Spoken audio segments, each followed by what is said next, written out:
ஆனால் எனக்கு ரொம்ப பிடிச்சது வந்து ஒரு சீனில் வந்து நானும் பூஜாவும் பேசியிருக்கிற சீனில் வந்து தம்மம் த பர்பஸ் அப்படிங்கிற ஒரு சீன் பேசுவோம். தம்மம் உன் பர்பஸ் என்ன, உன்னோட பர்பஸ் என்ன அப்படிங்கிற மாதிரி வந்து என்னன்னு கேட்கும்போது வந்து எனக்கு நானே கேட்டு தெரிஞ்சுக்கிட்ட இல்லாட்டி நான் சந்தோஷப்படுற பதில் வந்து இங்கே எல்லாரும் குறிப்பிட்ட மாதிரி அகரம் ஃபவுண்டேஷன்.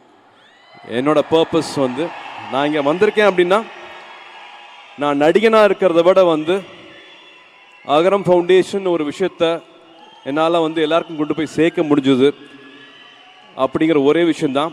அது நான் தனியாக சுயமாக பண்ணவே இல்லை, நீங்கள் கொடுத்த சக்தினால தான் என்னால் பண்ண முடிஞ்சிச்சு. இப்போது கிட்டத்தட்ட ஒரு 7000 8000 தங்கைகள் தம்பிகள் வந்து பட்டதாரியாக இருக்காங்க, கிராஜுவேட்ஸாக இருக்காங்க, இன்னும் நிறைய பேர் ஆவாங்க. அகரமில் இருக்கிற அத்தனை பேருமே வந்து இந்த பங்கு இருக்குது. உங்களோட பர்பஸ் வந்து ஐ திங்க் அதில் நீங்கள் தேடிக்கலாம்னு நினைப்பேன்.